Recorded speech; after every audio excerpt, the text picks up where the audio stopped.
Com a ausência do reverendo Everton e a pausa nos estudos sobre aconselhamento bíblico, eu achei que melhor aqui fazer uma apresentação nessa noite, não de assuntos novos ou de assuntos ainda não bem caminhados, trilhados por nós. Tá? Eu preparei aqui questões aqui que são já conhecidas nossas, pegando lá do próprio Catecismo Maior de Westminster. Separei para a gente começar lendo e revendo alguns pontos que já são conhecidos de todos.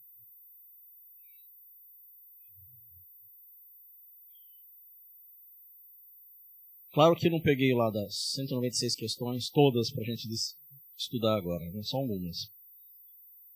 Então vamos lá. Das questões, nós temos lá a primeira, né? Qual é o fim supremo e principal do homem? Resposta estabelecida pelo todo o pessoal do Westminster na época, né? Todos que estavam estudando lá juntos, reunidos, chegando a um consenso sobre o que escrever para o catecismo, determinou que o fim supremo, né? O objetivo final, nossa meta aqui o principal do homem é glorificar a Deus e gozá-lo para sempre. Eu acho que disso todos entendem, todos sabem. Mas é aqui que começa muita inversão, né, na sociedade hoje em dia, né, quando fala assim de gozá-lo para sempre. Então alguns entendem, não invertem o papel e acham que é para benefício próprio. Né? Que toda essa relação de Deus nos criar é para a gente se divertir, né, para a gente curtir a vida. Quando na verdade glorificar a Deus, reconhecer a sua grandeza, exaltá-lo, enaltecê-lo, né? E desfrutar desse convívio com Deus, desfrutar dessa presença com Deus. E aí, o próprio Catecismo Maior tem sempre a pergunta, a questão, a resposta, e embaixo as citações bíblicas, né? Os versículos bíblicos. Eu não vou pegar todos, vou pegar sempre um de cada só. Então aqui eu peguei Romanos, se quiserem acompanhar. Romanos capítulo 11, versículo 36. Romanos 11, 36.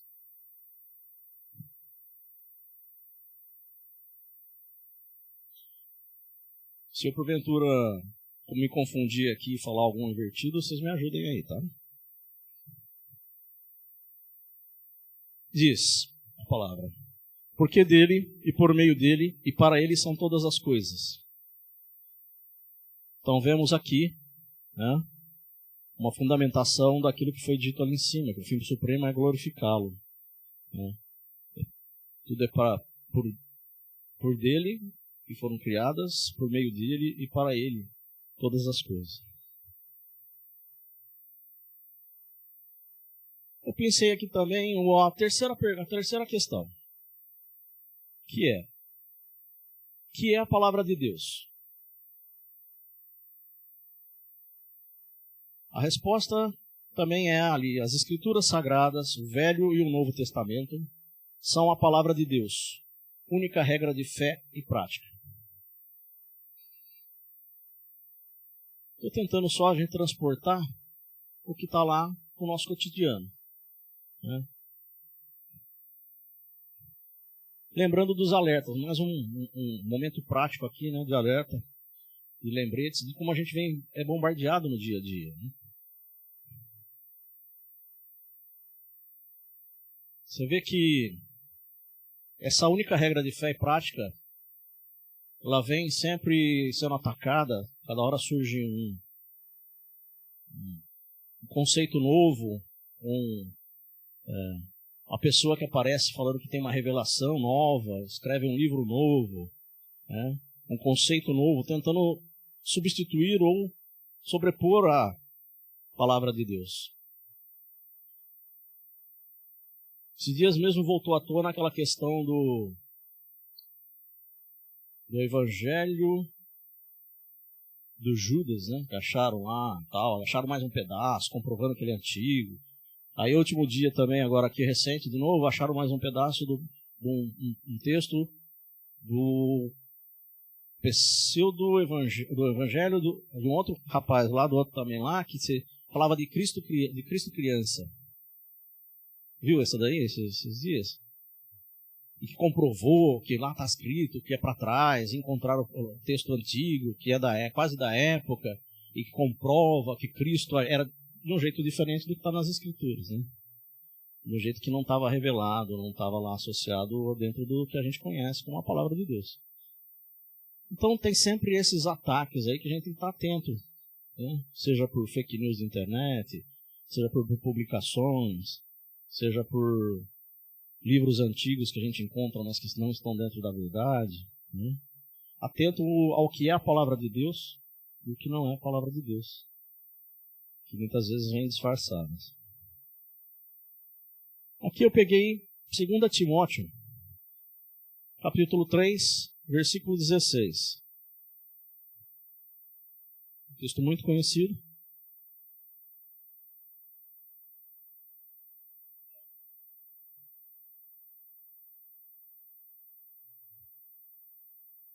Segundo Timóteo, capítulo 3, versículo 16. A palavra diz: toda a escritura é inspirada por Deus e útil para o ensino, para a repreensão, para a correção e para a educação na justiça.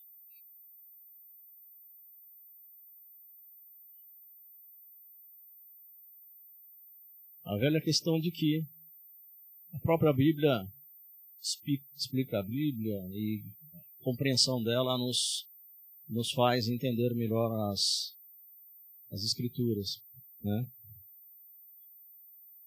O que não é verdade, né? O que não é palavra de Deus? Aquilo que não tem esses propósitos aqui, né? Não é útil para o ensino, não nos repreende quando estamos no caminho errado, não nos traz correção, não traz educação na justiça. E aquilo que parece como palavras de Cristo aí, publicadas por aí, mas não tem esse cunho, né? Já é um indício de que está uma coisa escrita errada ali, né? Quando invertem o foco, colocando o homem no centro de toda a Bíblia, de toda a criação, colocando, né, que Deus ali é um mordomo que vai oferecer tudo que a gente pede, né? Então, essa compreensão de o que é a palavra de Deus aí. Depois eu peguei uma outra questão também aqui. É a questão número 7. Quem é Deus? De novo, como eu falei, não vou trazer nenhuma novidade aqui. Estamos falando de coisas que Deus mesmo coloca no nosso coração, e depois com o estudo a gente vai aprendendo melhor, vai compreendendo, né, os ensinos dos nossos pastores, o caminhar da nossa vida, né. A resposta ali é: Deus é Espírito, em si e por si, infinito em seu ser, glória, bem-aventurança e perfeição, todo suficiente, eterno, imutável, insondável, onipresente, infinito em poder, sabedoria, santidade, justiça, misericórdia e clemência, longânimo e cheio de bondade e verdade.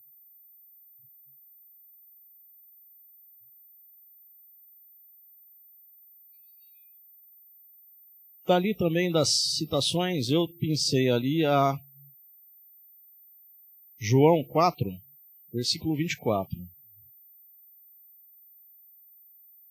Evangelho de João, capítulo 4, versículo 24.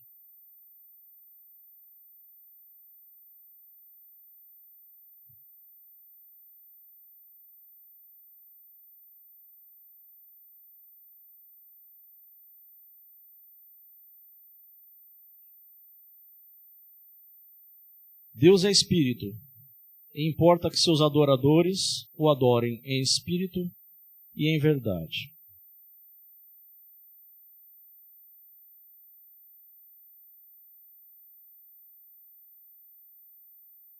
Mais uma vez, isso vai encaixar em outras respostas também, outras perguntas e respostas também do catecismo. Da questão de se Deus pode ser representado por um objeto, uma entidade, alguma estátua, alguma coisa. Deus não, Deus é Espírito, Deus é o todo, Deus é tudo. Não há como resumi-lo nessas representações que as outras denominações têm ou que as outras seitas fazem. Isso precisa estar presente em nossa vida sempre, entender que esse Deus é um Deus infinito, um Deus maior. Às vezes a gente até fala isso, mas não tomou consciência disso, não tomou compreensão disso, desse poder que é Deus, né? Essa grandiosidade que é Ele e da nossa pequenez diante dele. A pergunta 8 do catecismo fala: há mais de um Deus? E a resposta é: há um só Deus, o Deus vivo e verdadeiro.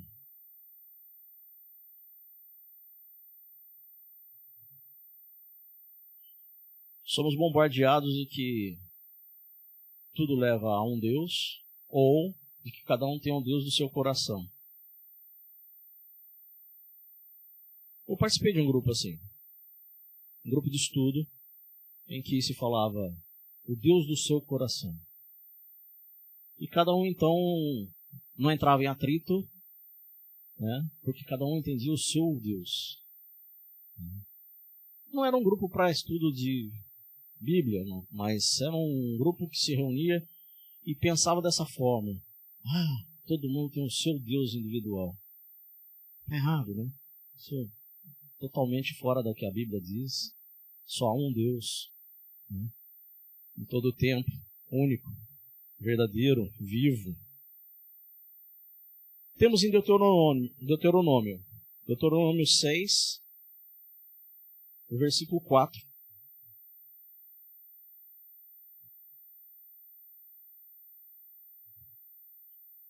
Desde os primeiros tempos, ouve Israel, o Senhor, nosso Deus, é o único Senhor.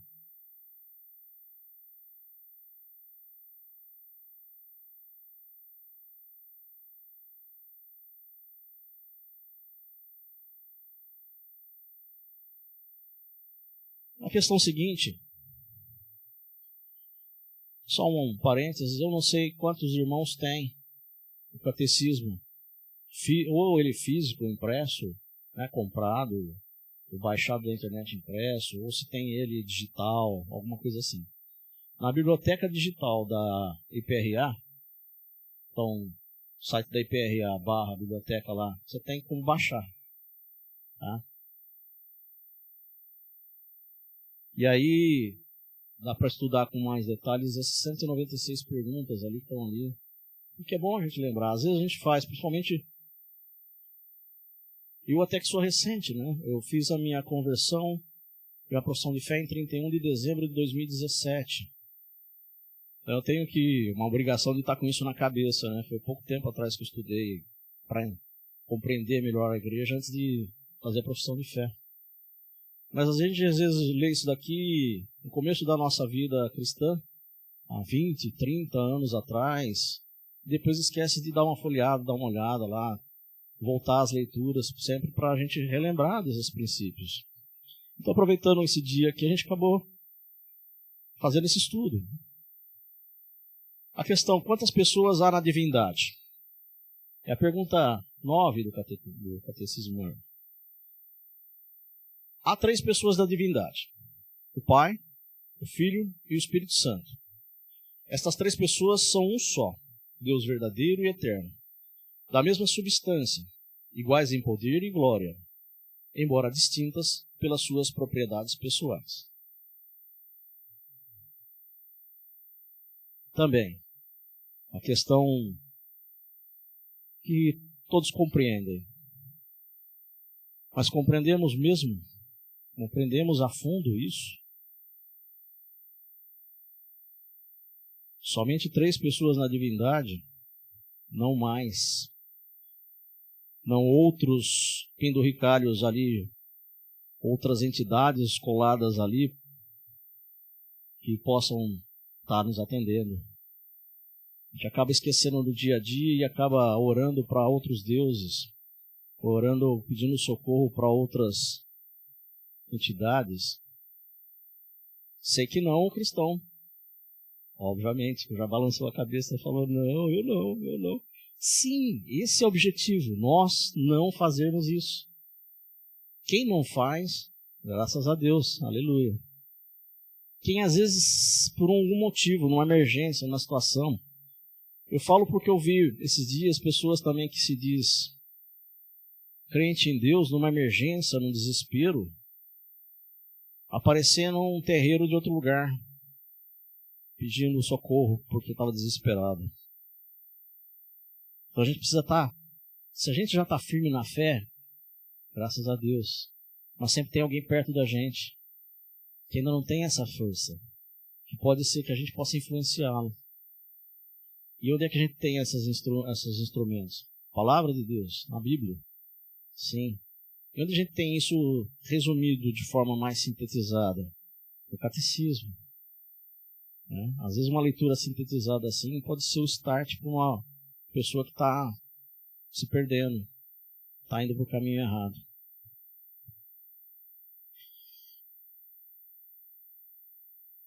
Um texto que reforça essa resposta está ali em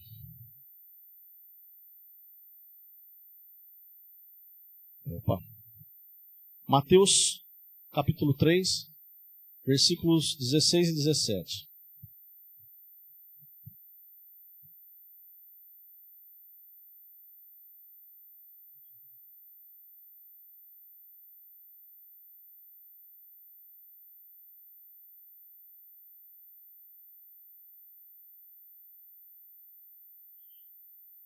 Mateus capítulo 3, versículos 16 e 17. Batizado Jesus, saiu logo da água, e eis que lhe abriram os céus, e viu o Espírito de Deus descendo como pomba, vindo sobre ele. E eis uma voz dos céus que dizia, este é o meu Filho amado, em quem me comprazo. Fundamentando o entendimento de quantas pessoas existem na divindade. Aí eu fiz um salto aqui e fomos para a pergunta de número 24. O que é pecado? Pecado é qualquer falta de conformidade com a lei de Deus, ou a transgressão de qualquer lei por ele dada como regra à criatura racional. Aqui a gente começa, às vezes, pisar em terreno arenoso, né? O mundão vem bombardeando a gente aí, falando que algumas coisas não são pecado, disfarçando as coisas que seriam pecado em coisas da prática, do dia a dia. Então, de novo, está aqui nossa baliza. O que é pecado? Qualquer falta de conformidade com a lei de Deus. Não é da lei, não é do que ele estabeleceu para nós, não é do que ele determinou que fizéssemos, ou do que ele determinou que não fizéssemos. É pecado. Seja um pecadinho, como alguns falam, ou um pecadão. Tem seus graus. Né? Virar contramão é pecado? É. Estacionar na vaga deficiente é pecado quando não é deficiente? É. As normas que ele determinou, as regras que ele criou, os objetivos. Porque se a gente pensar sempre da forma como Deus determinou, primeiro Deus sobre todas as coisas, e depois o próximo, a gente vive preocupado com o próximo. Eu me preocupo com o deficiente, né? Falando genericamente, não eu, mas genericamente, a gente vive, quando a gente está tocado pelo Espírito Santo, a chavinha virou, nós não somos mais o centro do universo. Né? A gente está preocupado sempre em acudir, ajudar, socorrer, servir. A nossa vida é servir. Fomos salvos para as obras. É uma servidão. E vivendo dessa forma, a preocupação daquele que é o crente está sempre no próximo. Ele está sempre preocupado com isso. É natural. E aí ele sempre pensa primeiro nessa pessoa. Ah, mas se eu parar nessa vaga aqui, mas é rapidinho. Não. E se alguém deficiente vier precisar dessa vaga? O pensamento sempre está no outro, em tudo que ele faz. Isso com coisas pequenas, coisas grandes, né? Então, o ensino não foi esse de nos fartarmos. O ensino não foi de vivermos uma plenitude de riquezas e belezas aqui. Não é essa a palavra de Deus. Não é isso tudo que ele ensina. Então, se isso é contrário, é pecado.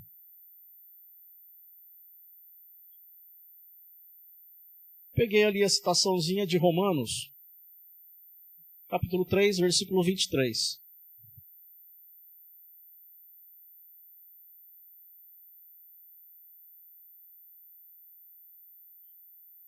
Romanos 3,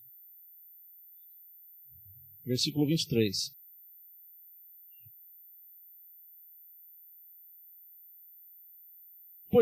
Pois todos pecaram e carecem da glória de Deus. Simples, não? Está ali, escrito. Por homens que foram inspirados por Deus, ou seja, a palavra é a palavra de Deus. E ele cunhou ali na Bíblia: todos pecaram e carecem da glória de Deus. Mas como é difícil de nós, os nossos pecados, acreditarmos nisso. Né? Como a gente é levado a achar que somos o santarrão. Como o pastor vive falando aqui. Ok, você pode ser melhor que o Hitler, mas não é 100% livre de pecado. Todos pecaram. Carregamos tanto o pecado original em nós, pela herança, né? Mas como também nós temos os nossos pecadinhos de hoje em dia, que se for observar, e se desdobram dos pecados, do pecado original, do pecado principal. Vem da insubordinação, da independência, de querer ser maior que o próprio Deus. Quando a gente contraria as regras, as tradições não, as regras, as normas de Deus, e cria formas de querer fazer do nosso jeitão.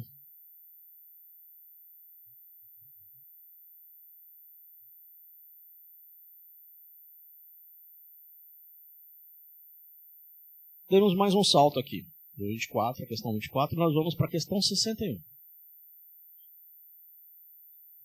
A questão 61, a pergunta é: serão salvos todos os que ouvem o Evangelho e pertencem à igreja?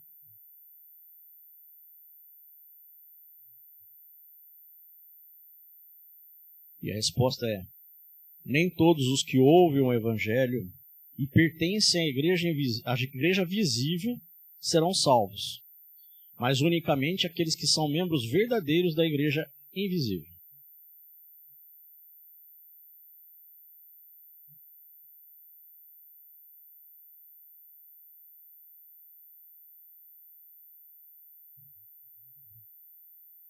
Essa questão da igreja visível, questão da igreja invisível, na vida entre os homens é complicada, né? Defende-se bandeiras, denominações, acreditando que ela é a única igreja verdadeira. Daqui a pouco nós vamos ver a própria resposta aqui também, de como que é isso. Está lá, no catecismo. Aqui nesse momento nós estamos falando da salvação. Então é possível que nós tenhamos dentro da igreja visível pessoas que estão caminhando conosco e que não estão entre os escolhidos. Pode ser que só lá no dia do juízo final nós não, às vezes, né, não estamos nem lá também, já nós fomos recolhidos, morremos antes, mas Se a gente estivesse lá no dia do juízo final, espiando, esse foi, esse não foi, esse foi, esse não foi. A gente veria que às vezes aquele que a gente falou, não, esse vai, está escolhido. Não foi escolhido. Propósito de Deus. O versículo que fundamenta, um dos que fundamentam essa pergunta número 61, está ali em Romanos, capítulo 9, versículo 6.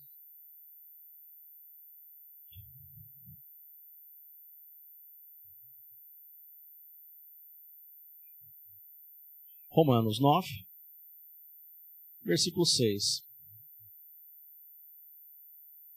E não pensemos que a palavra de Deus haja falhado, porque nem todos os de Israel são, de fato, israelitas. Veja ali a afirmação exatamente disso. Né? Nem todos os que eram povo de Deus, estavam entre o povo de Deus, eram o povo de Deus.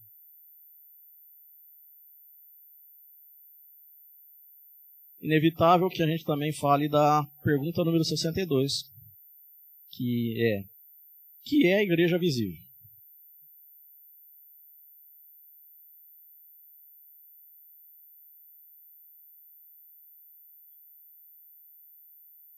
A igreja visível é uma sociedade composta de todos quantos, em todos os tempos e lugares do mundo, professam a verdadeira religião juntamente com seus filhos.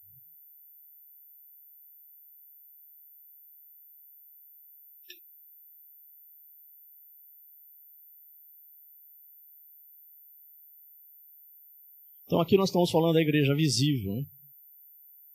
É uma sociedade composta de quantos, em todos os tempos e lugares do mundo, professam a verdadeira religião juntamente com seus filhos. Uma das fundamentações ali está em 1 Coríntios, capítulo 1, versículo 2, que diz está ali na passagem, que fala a igreja de Deus que está em Corinto. Então está dando uma localização física a essa igreja. É uma igreja visível. Né? Os que estão lá em Corinto, que fazem parte da igreja visível.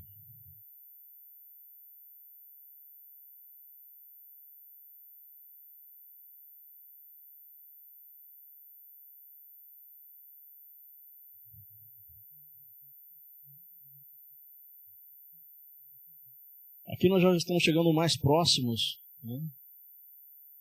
Cada vez mais próximos do que seria o nosso objetivo, né? O que a gente está querendo seguir com o processo de crescimento, de estudo da palavra. Né? A gente sai de um grupo que está na igreja, começa a participar da igreja certa, a igreja visível. Dali a pouco a gente está participando da igreja invisível. É um caminhar. Né? Isso sempre depende do Espírito Santo, da ação de Deus. Né? É um caminhar, mas é um caminhar que sem Ele tocar na gente e nos conduzir, nós não avançamos. A questão no 64, ela diz que é a igreja invisível. A igreja invisível é o número completo dos eleitos que têm sido e que hão de ser reunidos em um corpo sobre Cristo, a cabeça.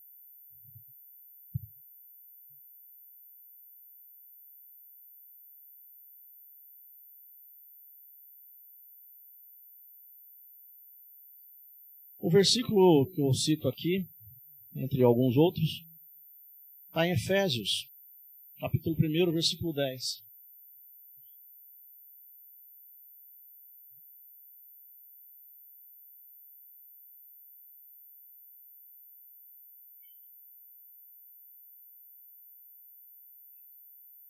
A citação está falando ali de fazer convergir nele a dispensação da plenitude dos tempos, todas as coisas, tanto as do céu como as da terra. Estamos falando ali da cabeça, da reunião nele. Não há outro fim para a igreja, outro resultado da igreja invisível, senão a união. A união com a cabeça, com o corpo sobre Cristo. Não há outro caminho, não há outra possibilidade. de uma igreja que trilhe outro rumo, que não esse. Uma igreja de rebeldes, independentes, uma igreja que procure outros caminhos, outras invenções, que faça diferente do que está na palavra.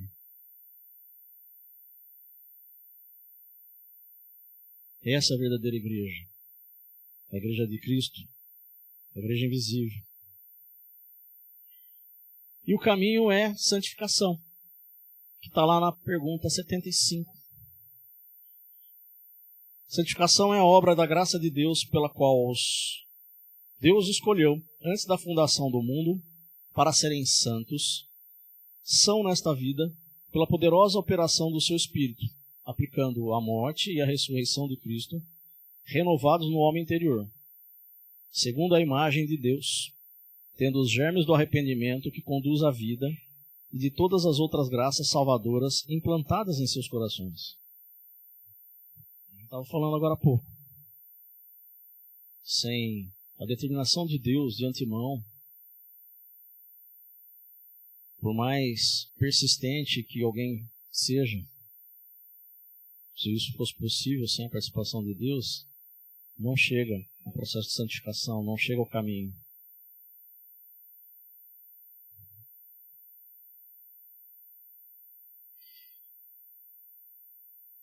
Tendo essas graças de tal forma excitadas, aumentadas e fortalecidas, que eles morrem cada vez mais para o pecado e ressuscitam para a novidade de vida. Processo de santificação.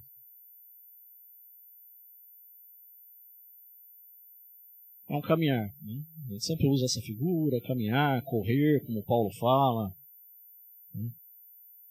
E o processo todo é um que naturalmente a gente consegue observar os frutos. Porque também foi dito que teremos frutos. E os frutos são mais visíveis a cada dia, vão crescendo, porque a gente vai se distanciando do pecado, do erro, do descaminho. Então, o caminho até o nosso dia final, que a gente ainda não sabe qual que é, né? O nosso, de cada um, para depois nos encontrarmos com Cristo naquele grande dia. A nossa vida particular, a nossa história, ela tem que dar esses frutos, ela tem que mostrar esses frutos. É uma coisa natural a gente observar. E como é gratificante quando a gente olha para alguém e vê a pessoa crescendo na fé.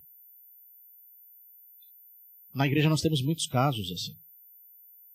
Frutos florindo, crescendo.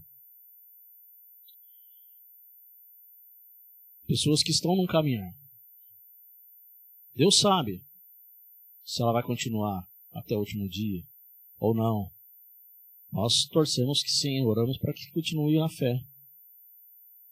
Mas é um crescimento, é um dia a dia, é um esforço, é um acordar toda manhã e vencer mais uma batalha. Agir da forma correta mais uma vez. Os que têm vícios, lutar contra os vícios mais uma vez. Os que querem mudar de vida, querem ressuscitar para a novidade de vida, mais uma batalha. É o caminhar. A fundamentação está em Efésios, capítulo 1, versículo 4. São inúmeras as citações, né? Quem já tem aí memória aí de fácil aí do catecismo, ou que está com ele embaixado aí na mão, são muitas as citações. Algumas são extensas a quantidade de citações bíblicas. Outras têm 4, 3, 2. Você tem muitas. Peguei a primeira, né? Efésios, capítulo 1, versículo 4, que diz: assim como nos escolheu nele antes da fundação do mundo, para sermos santos e irrepreensíveis perante ele, em amor. Em amor nos predestinou para ele, para a adoção de filhos por meio de Jesus Cristo, segundo o beneplácito de sua vontade. Estamos sendo repetitivos. Sim. ao dizer que tudo depende da vontade de Deus. Mas não naquele sentido de que a gente não tenha responsabilidade. Não no sentido de que a gente pode ficar sentado vendo a banda passar, que Deus vai fazer tudo. Ele divide, né? Ele concede a nós aí uma participação nessa história toda. Né? Nós temos que fazer os nossos atos. Ele criou para as boas obras que a gente faça. Né? Senão ele estalava o dedo e estava tudo feito. Ele quer a nossa participação, nossa atuação.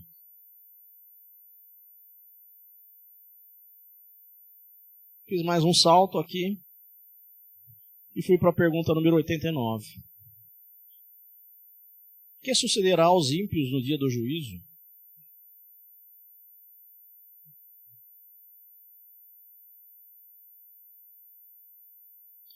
No dia do juízo, os ímpios serão postos à mão esquerda de Cristo, e sob clara evidência e plena convicção de suas próprias consciências, terão pronunciada contra si a terrível, porém justa, sentença de condenação. Então serão excluídos da presença favorável de Deus e da gloriosa comunhão com Cristo, com seus santos, e com todos os santos anjos lançados no inferno, para serem punidos com tormentos indizíveis, do corpo e da alma, com o diabo e os seus anjos para sempre.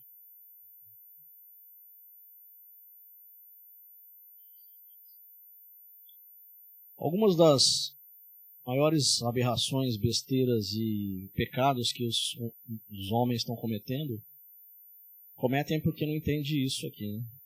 Na eternidade. Acha que, eu vivo uma vida aqui errada, mas voltado para mim, buscando minha satisfação pessoal.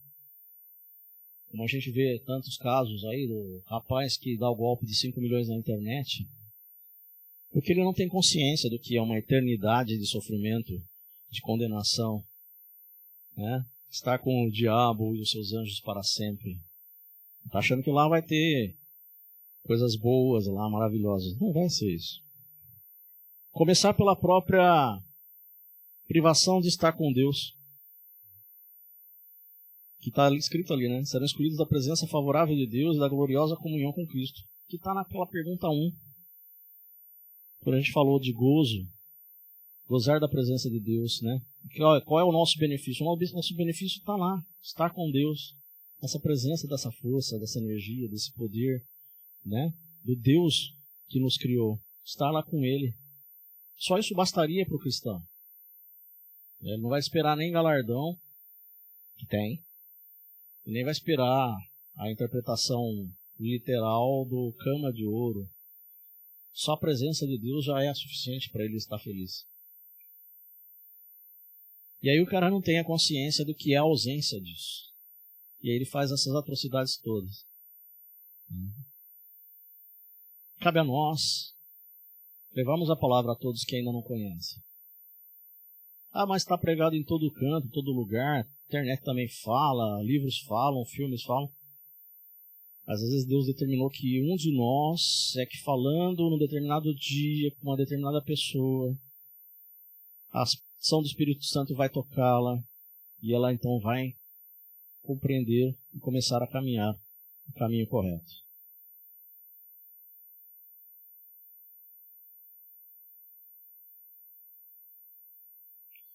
Uma citação ali dessa questão, né, da questão 89, está em Mateus 25, versículo 41.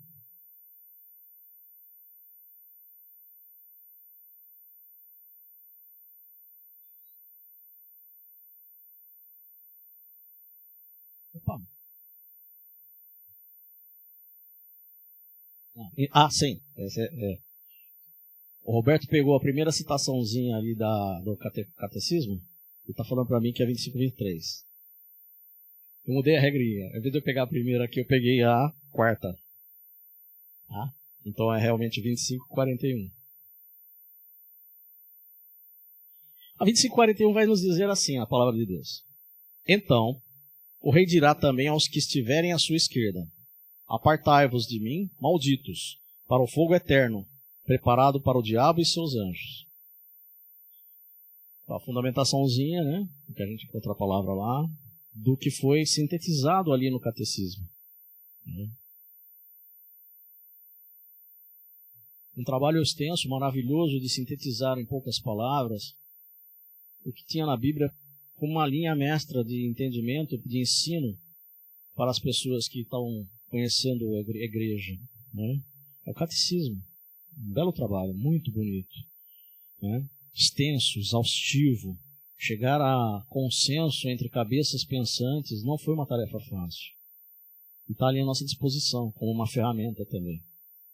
De ensino, de prática e também de ensino a outras pessoas.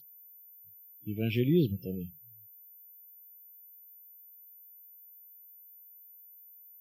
A pergunta 90.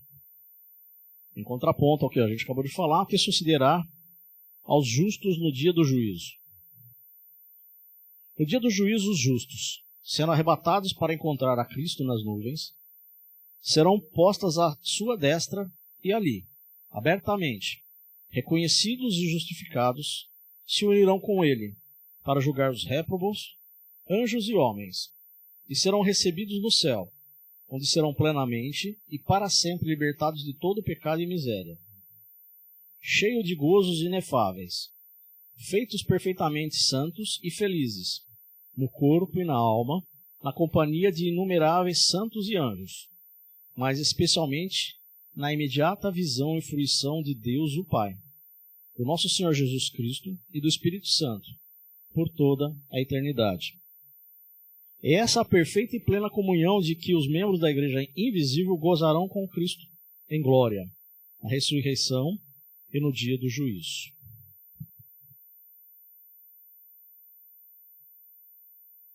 Veja só, né?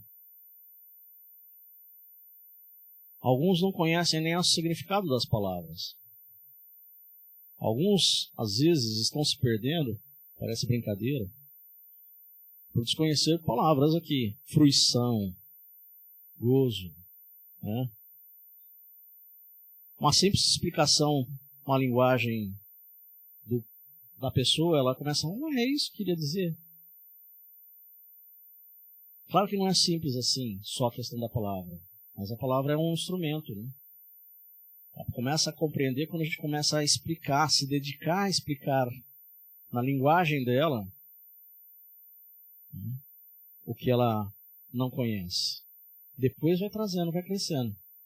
Até que ela possa estar lendo a versão Almeida Revista e Ampliada da Bíblia. Nós tivemos casos aqui na porta, aqui, jovens que não conseguem ler uma linguagem dessa. Então a gente vai lá, explica, prega, dá a palavra, fala, evangeliza. Aí depois vai crescendo. Dicionáriozinho junto, vai aumentando o vocabulário, vai crescendo, crescendo. Mas tem quem está afastado de Deus aí só por questão de que hoje em dia, que foi uma arma também dos que queriam derrubar a palavra, de trazer a ignorância para o povo, de afastá-lo do conhecimento, afastá-lo da Bíblia. Lembrando que a Bíblia, quando foi escrita, ela foi escrita na linguagem do povo, né? Uma linguagem simples, não foi escrita na forma erudita. Então, claro que nós temos a dificuldade também de quando a gente vai fazendo as traduções de se perder o significado da palavra. Então há um cuidado sempre com isso. Mas para nós aqui, que na média entendemos todas essas palavras que estão ditas aqui nessa versão, dá para ver a diferença enorme entre estar ausente de Deus, da presença de Deus na eternidade, e estar na presença de Deus na eternidade. Plena comunhão. É realmente algo que não dá para expressar em palavras, mas dá para cada um entender no seu coração da grandeza dessa comunhão com Deus, da grandeza dessa eternidade. A citação ali eu peguei a primeira dessa vez de novo, que é a 1 Tessalonicenses, capítulo 4, versículo 17.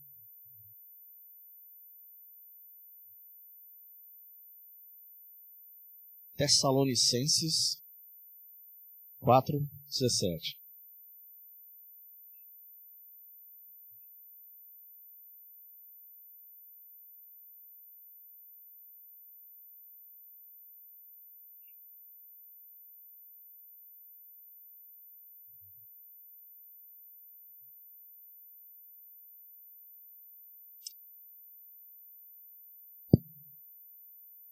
Essa citaçãozinha, esse versículo está bem latente na minha cabeça, porque eu tinha dúvidas com relação a esse momento do juízo, esse momento no final nosso aqui.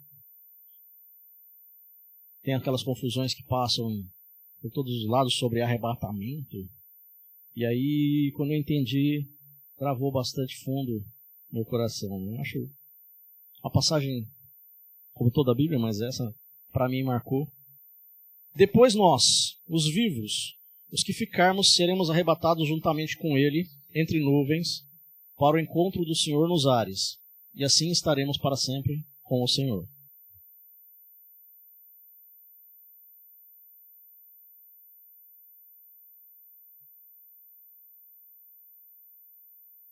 Eu sou um chorão. Muitos já sabem disso. Se eu pensar nessa imagem de voltar aos braços do Senhor, de estar próximo dele, eu choro. De gratidão.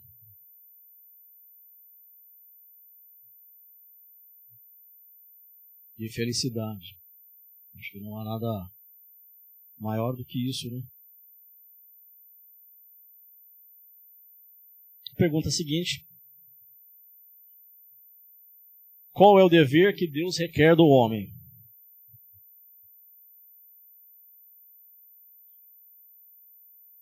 O dever que Deus requer do homem é obediência à sua vontade revelada.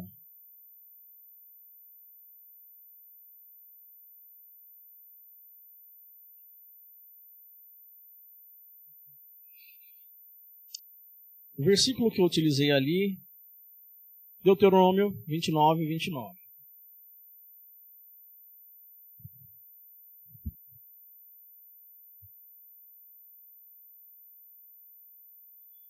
Deuteronômio 29:29.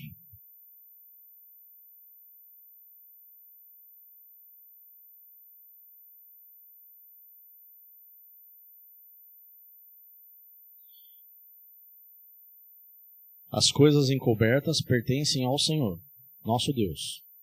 Porém, as reveladas nos pertencem, a nós e a nossos filhos, para sempre, para que cumpramos todas as palavras desta lei.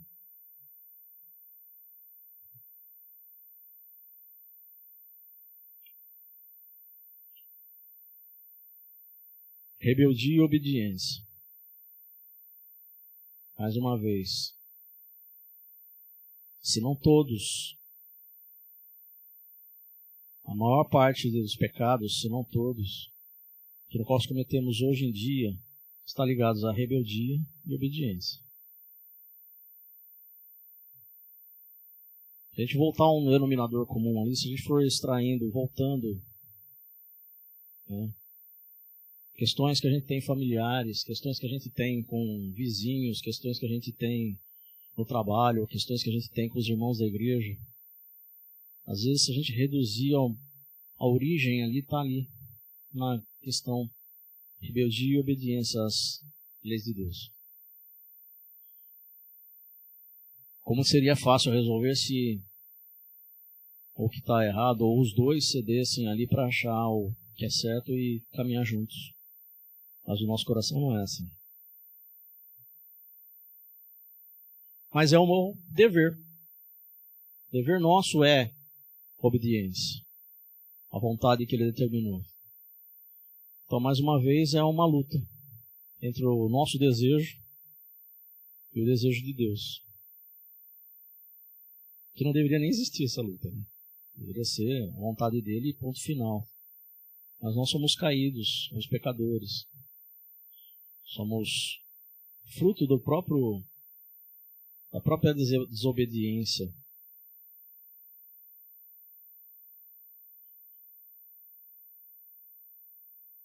Na questão 98, que está ligada a essa daqui, né? Obediência à vontade revelada.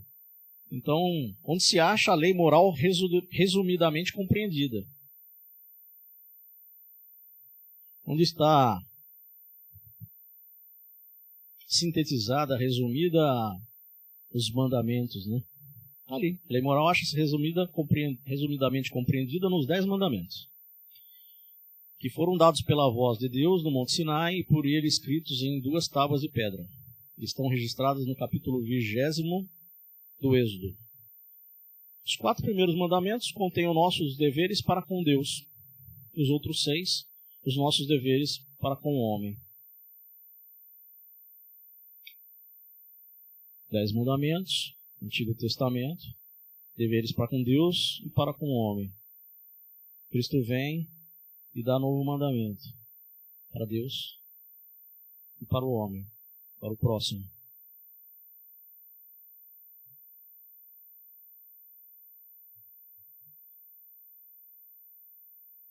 A citação está em Deuteronômio. Deuteronômio 10, capítulo 10, versículo 4.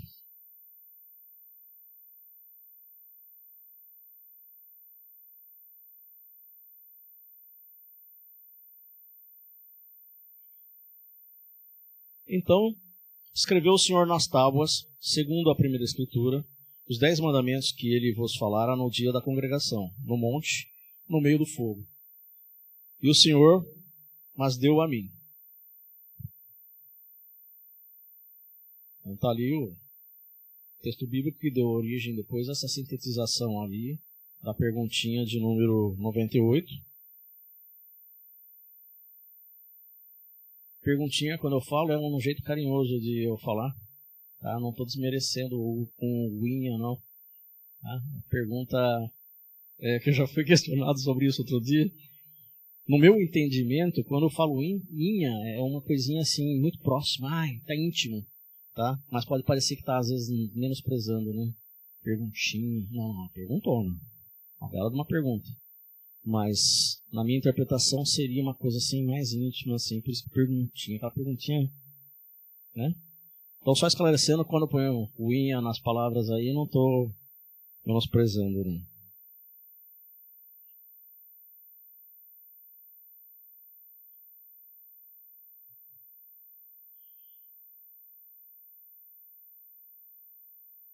Aí fomos para a pergunta seguinte ali, ó.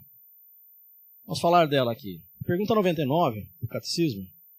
Que regras devem ser observadas para a boa compreensão dos 10 mandamentos?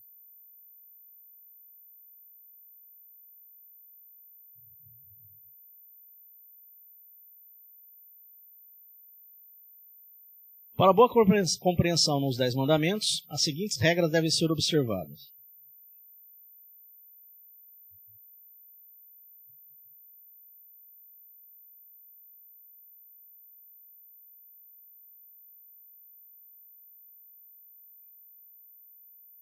Proponho fazer uma coisa aqui um pouquinho diferente. Ao invés de eu entrar em cada uma da quem está com o catecismo na mão, já viu que tem ali 8 regrinhas, né? De novo, regrinhas. 8 regras para serem observadas. Eu não vou citar os versículos aqui, não. Já está com um tempo aí de quase 1 hora de apresentação. Eu não sou um grande palestrante. Todo mundo vai talvez ficar cansado. Então eu não vou ficar citando os versículos que eu tinha preparado citar cada um. Vamos falar das regrinhas aqui, das regras, né? A boa compreensão dos 10 mandamentos, as seguintes regras devem ser observadas. Primeira, que a lei é perfeita e obriga a todos à plena conformidade do homem inteiro à retidão dela, e a inteira obediência para sempre, de modo que requer a sua perfeição em todos os deveres e proíbe o mínimo grau de todo pecado.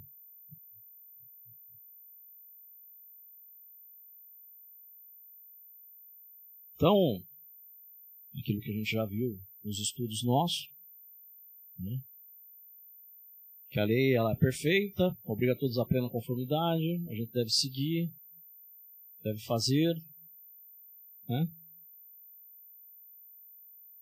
Um desvio de 1 grau muitas vezes já foi explicado aqui pelo pastor, que não desviar de um grau lá na África, a hora que for chegar no Brasil, você não está mais no Brasil, né? Essa figura que ele usa para navegação. E realmente é assim, a gente começa com um pequeno desvio e depois vai aumentando. Ah, mas é possível fazer isso? Não, também tem essa questão, né? A segunda regra é que a lei é espiritual. Assim se estende tanto ao entendimento, à vontade, aos afetos e a todas as outras potências da alma, como as palavras, as obras e ao procedimento. Cristo explicou muito bem isso daí quando ele falou que basta pensar numa coisa lá, dos exemplos. Pensou em matar, já cometeu homicídio. Pensou em adulterar, já adulterou, né? Sentiu no coração aquele desejo de fazer algo errado, já está pecando. Por que isso? A lei é espiritual. A lei não é só dos atos. Muitas vezes da omissão e muitas vezes do pensamento. Porque às vezes a pessoa não comete um pecado porque ela é tímida. E às vezes não comete um pecado porque ela tem medo de alguma outra coisa, não do coração pecaminoso. Naquilo ela está acreditando que ela teria que fazer aquele pecado. Então, não está no caminho. Só não está expressando, mas está pecando.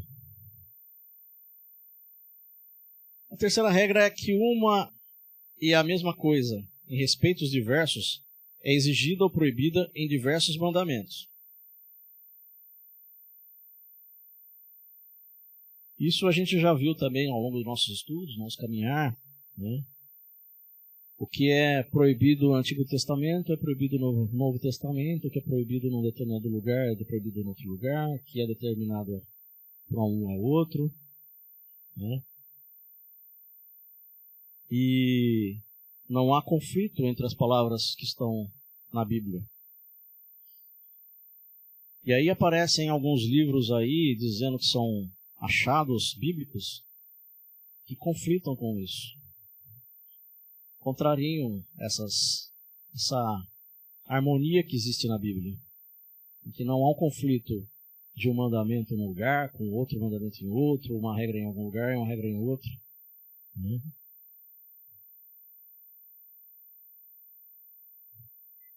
Quarta regra, que onde um dever é prescrito, o pecado contrário é proibido. E onde o pecado é proibido, o dever contrário é prescrito. Assim como onde uma promessa está anexa, a ameaça contrária está inclusa. E onde uma ameaça está anexa, a promessa contrária está inclusa.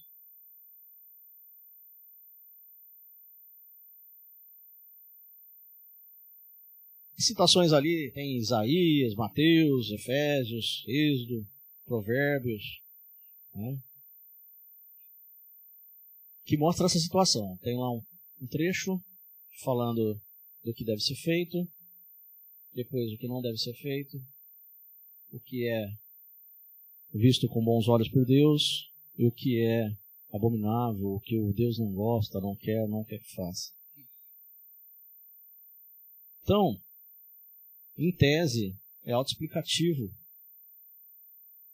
Os mandamentos dá para entender facilmente o que é para ser feito ou não deve ser feito. A quinta regrinha está ali. A quinta regra, que o Deus proíbe não há de se fazer em tempo algum. E o que ele manda é sempre um dever. Mas nem todo o dever especial era para se cumprir em todos os tempos. Acaba causando alguns conflitos aí hoje em dia, né? Tem algumas regras lá do Antigo Testamento que são específicas para aquelas situações, foram determinadas para uma época, um dever especial e que agora não se deve se fazer mais. E mais uma vez alguém inventa que não, isso deve ser feito ainda hoje em dia. Não é o que diz a Bíblia, não é o que diz o ensino. Observado isso, dá para ver ali que o que foi proibido, que não é uma regra especial, deve ser cumprido sempre, não sai de moda. O pastor já citou algumas vezes aqui e eu ouvi da boca de uma pessoa. Você segue a Bíblia? A Bíblia é um livro antigo. Foi escrito há muito tempo. Está desatualizada. Ela precisa de revisão. Eu vi isso numa conversa com a pessoa. E ela acreditando nisso. Certamente ela se enche de argumentos para não seguir uma proibição antiga. Aquilo era lá para o começo da Bíblia. Não vale mais para nós. Mas não. É uma proibição que está lá, não é uma proibição especial. Não matar é não matar. Não cobiçar é não cobiçar. E entre outras, inúmeras. Sexta regra. Sobre um pecado ou um dever, de todos os da mesma classe são proibidos ou mandados, juntamente com todas as coisas, meios, ocasiões e aparências deles e provocações a eles. É um pacote. Você não vira aquela brincadeira que o pessoal fala assim, eu não vou comer banana, né? As promessas bobas que o pessoal... Aí fala, não vou comer banana nanica. Não, falou que não pode roubar. Mas é daquele coitado. Do outro que roubou, pode. Não pode roubar. Não falou para você julgar. Né? E assim vai. Então, mesma classe do que foi proibido, e meios, ocasiões e aparências deles e provocações a eles. É um pacote completo. É pecado, é errado, se afaste de tudo que leva a ele. Se afaste de tudo que conduz a esse pecado. Não é fácil. Não é fácil. É uma luta constante. E já foi dito várias vezes que sozinho é mais difícil ainda. A igreja, o corpo de Cristo, está aí também para isso. Para uns ajudarem os outros. O que está tropeçando ser ajudado por aquele que está firme na caminhada. Isso a gente deve estar atento às necessidades dos irmãos. Às vezes a gente não abre as necessidades por vários pensamentos bobos. Medo de ser criticado, medo de virar piada, medo de virar não ser reconhecido mais como alguém com determinação, um fraco, um falho, e a gente às vezes fica recolhendo todas as nossas necessidades, escondendo. É preciso sim ter a coragem de se abrir. Mas cabe muito mais também a nós que estamos em volta ler esses sinais, entender esses sinais e ir em socorro daqueles que necessitam.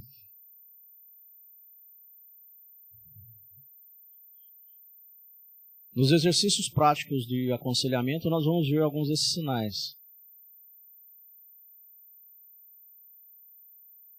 Faz parte do processo mesmo de aconselhamento e você está atento a isso.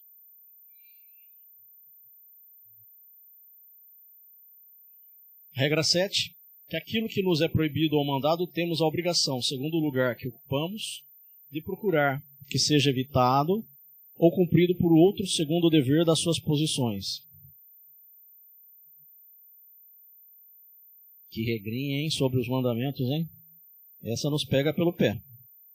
Que aquilo que nos é proibido ou mandado, temos obrigação, segundo o lugar que ocupamos, de procurar que seja evitado ou cumprido por outro segundo o dever das suas posições. É o dar de ombros, né? Contrário disso aqui. A obrigação é a gente socorrer, a gente acudir, a gente impedir, a gente admoestar. E o que é comum fazer? Dar de ombros. Não é comigo? Eu estou fazendo certo. Aquele que fez errado, a conta é dele com Deus. Sim. Ele tem uma conta com Deus ali. Mas está dentro das regrinhas, das regras do mandamento, compete a nós irmos a demonstrar. Compete a nós explicar a palavra. Compete a nós apresentarmos Cristo e o caminho para Ele. Pelo menos isso nós temos a obrigação de fazer.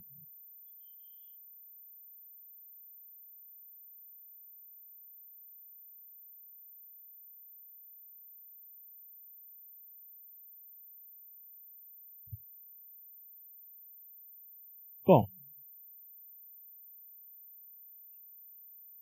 na sequência, o Catecismo Maior de Westminster detalha cada um desses mandamentos, né? Ele abre ali mandamento por mandamento, explica os deveres exigidos, os pecados proibidos em cada mandamento. Quem tem isso gravado no coração, quem tem isso na memória, graças a Deus. Que bênção. Quem esqueceu algum detalhe ou outro, oportunidade da gente relembrar. Mais uma vez, o material, quem não tem acesso, está disponível na própria biblioteca virtual do site. E aí, na questão 149, nós chegamos à conclusão da impossibilidade de cumprirmos todos os mandamentos por si mesmos. Então vamos depois destrinchar os mandamentos, ver a extensão de todos eles, né, no catecismo. E a pergunta 149 chega: será alguém capaz de guardar perfeitamente os mandamentos de Deus? É o que nós já sabemos.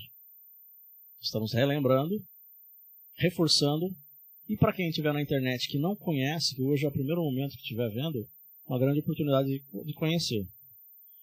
Nenhum homem por si mesmo, ou por qualquer graça que receba nesta vida, é capaz de guardar perfeitamente os mandamentos de Deus.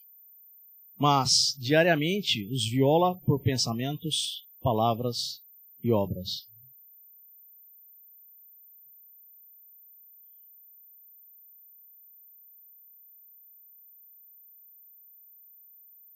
Pulando para a pergunta 160. O que se exige dos que ouvem a palavra pregada?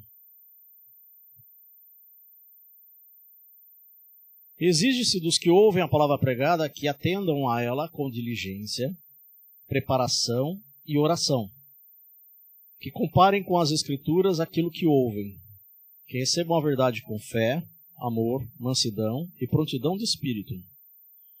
Com a palavra de Deus, que meditem nela e conversem a seu respeito uns com os outros.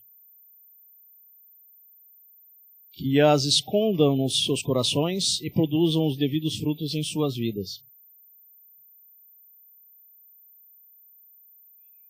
Está lá, pergunta 160, quase no finalzinho do catecismo, que é 169. Que se exige dos que ouvem a palavra pregada.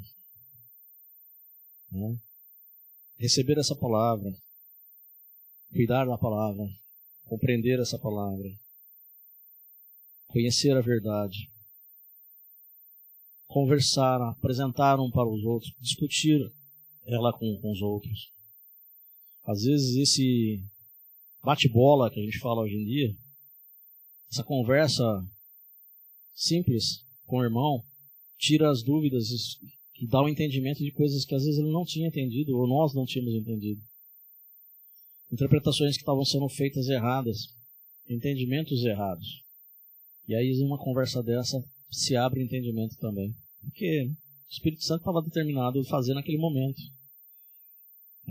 Sentou aqui, ouviu, pregou, o pastor falou, mas estava determinado que numa conversa com o irmão é que aquele momento ia ser o estalo dela para compreender. E está ali, uma das nossas responsabilidades. E produzir frutos nas vidas. Palavra sem fruto, só oração sem ação. A igreja tem crescido muito. Temos visto, como falei, frutos individuais e os frutos coletivos da igreja. Temos caminhado. Mas os tempos vão ficar um pouco mais difíceis à medida que chegam os últimos dias. Precisamos nos preparar para isso. Precisamos nos fortalecer para isso.